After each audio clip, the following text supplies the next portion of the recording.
It is Pride Month, so I thought a fun way to celebrate that would be to give you guys 5 albums from artists who identify as LGBT that you should be listening to during the month of June. Of course, this isn't a list of the 5 best or the 5 most essential, the only 5 you should be listening to. It ain't anything like that. You know how we roll. This is just 5 picks that I personally think are absolutely worth your time. They have a diverse array of styles and sounds coming through here as well. You're not just getting one thing. And yeah, basically just 5 albums that you should be giving a listen. Please subscribe. Please check out my Patreon as well if you want to request more videos like this in the future, and other perks as well, like joining the Discord server and many other things. Please check it out. Would love to see more people over on there. And of course, any suggestions from you guys in the comments were always welcome, and I'd love to see if you agree with my picks as well. So yeah, no point wasting any more time here. 5 albums for Pride Month. Let's just go.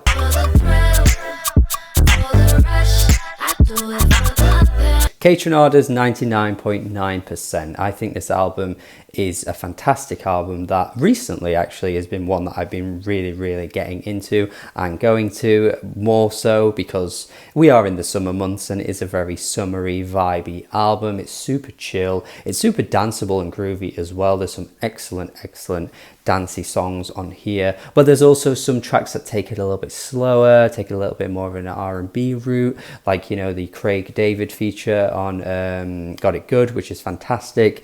And also you just get these kind of rambunctious, upbeat, just danceable tracks all across this thing. The cool thing as well about it is that, you know, within this album there are featured artists that also identify as LGBT, so, you know, it's a win-win in many ways, like Sid, who is on one of the tracks, You're the One, which is such a good tune, man. Good ass tunes all around on this album. I feel like I've never really expressed my love for this album on this channel, or never really had the opportunity to do so, because he hasn't dropped music in quite some time. I don't think I reviewed Bubba when it came out either, so I've just had a lot of missed opportunities, and it has to be now that I get the opportunity to gush all over Kaytranada's 99.9%. It is so good. Whenever you hear people or music nerds or critics talk about an album not being concise because there's loads of features and a lot of the features don't really fit in the album and every track sounds different to one another and all that kind of stuff,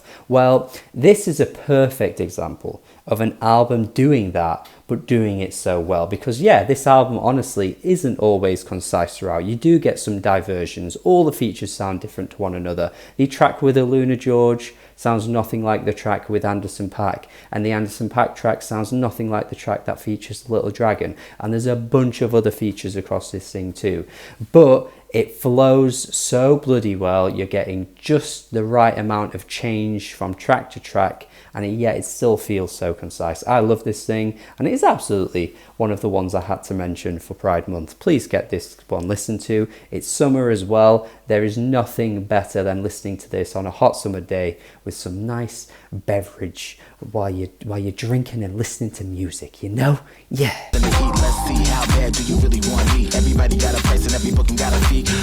I feel like Cakes to Killa doesn't get enough love, but Cakes is a fantastic rapper who raps over house beats, and Svengali is just a perfect blend of those two things coming together. It's a really fun album, this. Cakes has so much charisma, so much personality. I've talked about him before on this channel in previous reviews. The EP from 2020 was fantastic, one of my favourite EPs of that year. And yeah, I still feel like Cakes isn't getting the love that he truly deserves, because he's making such fun, upbeat music. It is a different branch of dance music compared to the Kaytranada album. You know, this is way more upbeat, it's way more in your face, and it's way more danceable, and it's way more house driven compared to Kaytranada. Both coexist in great ways, and, you know, offer different things in great ways too. But yeah, I just think there is an audience that Cakes to Killa really has out there that somehow hasn't found his stuff, because this is so bubbly, it's so sassy at points as well, it's so charismatic, it's so cheeky, and it's just so fun. If you want to avoid Azealia Banks because of the type of person she is and the things she says, then Cakes to Kill is probably the next best thing to offer a very similar sound and a similar vibe too, because Cakes is quite obviously inspired by Azalea's blend of hip hop and house and that kind of stuff. You know, you can't deny her influence, even if you do want to kind of deny the things she says sometimes, because she comes out with some crazy shit. So if you want to avoid that and have someone that's not quite as problematic, you've got to be listening to Cakes to Kill. This is so fun. All of his albums, actually. But I wanted to pick this one. This is great.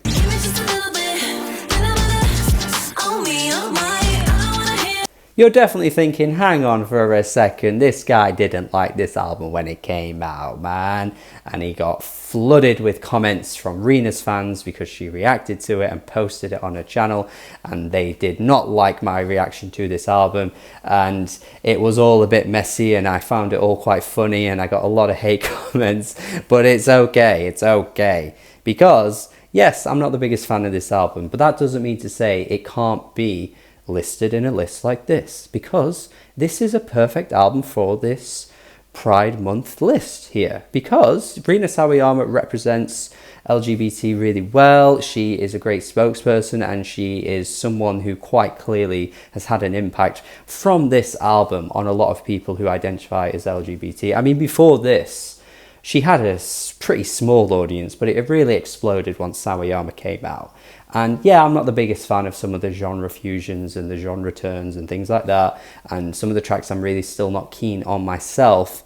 But I can put my opinion to one side and look at this from an objective standpoint and still suggest this as being a really good album for Pride Month, because there are tracks that really do tap into the feelings and thoughts of someone who identifies as LGBT really well, like Chosen Family, of course, being the perfect example of that. So I still think it works really well for a list like this. I still think there's a lot of fun on this album. There's danceable pop songs, there's straight up just pop songs, there's pop punk songs, there's like new metal mashups as well. It's a completely diverse array of sounds, and I still think, even though I'm personally not the biggest fan of it, it has to be mentioned here, because I think Rina is truly one of the next big things in music and someone who represents LGBT going forward, because she's had some huge success, and I think that success is only going to keep coming for her. And I think Sawayama works really well for this too. So there you go.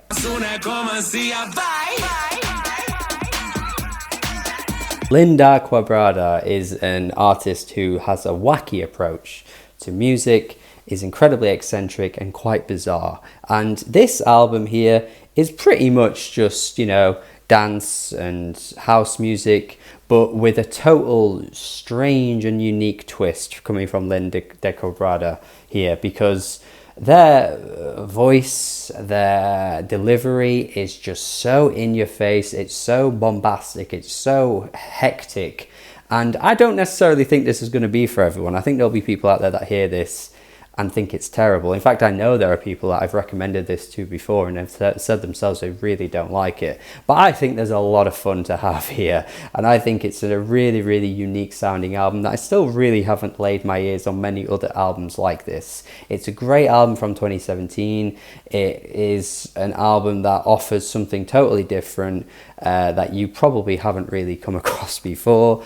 And yet you should at least appreciate the elements coming through and have a little bit of fun at least from this album. And not only that, but it's great to have someone who is transgender on a list like this as well. So yeah, Linn Quebrada, Pajuba is the album that you should be checking out. Not one that I'm going to guarantee you'll love, but I still wanted to bring it up. And finally, my fifth pick and final pick is Yves Tumor's Heaven to a Tortured Mind. And being final here is no slight on Yves Tumor. This is still one of my favourite albums of the decade so far, the 2020s. It wasn't initially, but as the years have gone by, this has grown on me like crazy. And I honestly would probably put it in my top 10 of the 2020s so far. And given how many albums I have heard in this decade so far, that is quite some high praise to be in the top 10, let me tell you that. But yeah, Yves Tumor, fantastic artist, really diverse and eclectic and unique in the way that they try different things and push their sound further and go into different sounds like glam rock, pop, rock, like there's some soulful moments as well, like a track like Kerosene, for example. Like really good stuff here. And yeah, I appreciate the way they approach music, and the diversity from one sound, one song to another is fantastic. You know, Gospel for a New Century sounded like something TV on the radio would have done back in like 2008. Seriously great with the influences coming through here. And yeah, I just think in terms of a totally unique experience and a really accessible experience as well. Like, this album is super accessible. It's got a lot going for it, and there are so many people out there that could try this for the first ever time and get at least 2 or 3 tracks that they'd like, because I think it's just that kind of album. So I wanted to mention it here. I think Yves Tumor is a really unique artist, has such a unique aesthetic as well, an image that I think is really cool, and had to be mentioned just in case you've never heard of this before. I personally wanted to bring it up for this video and have it as one of my picks for Pride Month. And that's it. That is my list here. Hopefully you agree with my picks. If you've not heard any of them, please check them out, then come back to me and let me know what you think. Would love to hear your thoughts. Just remember, this is my personal 5 that I wanted to pick. This isn't the definitive 5. This isn't, you know, the 5 most essential, because I personally don't identify as LGBT myself. So I'm not trying to, you know, step in here and be like, these are the picks that you have to choose. This is just what I wanted to pick for my 5 picks. Okay, so hopefully you agree with them. I'd love to see what you think as well in the comments. Perhaps if there are, you know, gay icons that you'd want to suggest as well for your picks, please comment them in the description, in the comments. Thank you. Do have a good day. Subscribe if you haven't already, and yeah, hopefully you've enjoyed this video. Do a good workout today and drink some water and all that stuff. Do it. Goodbye.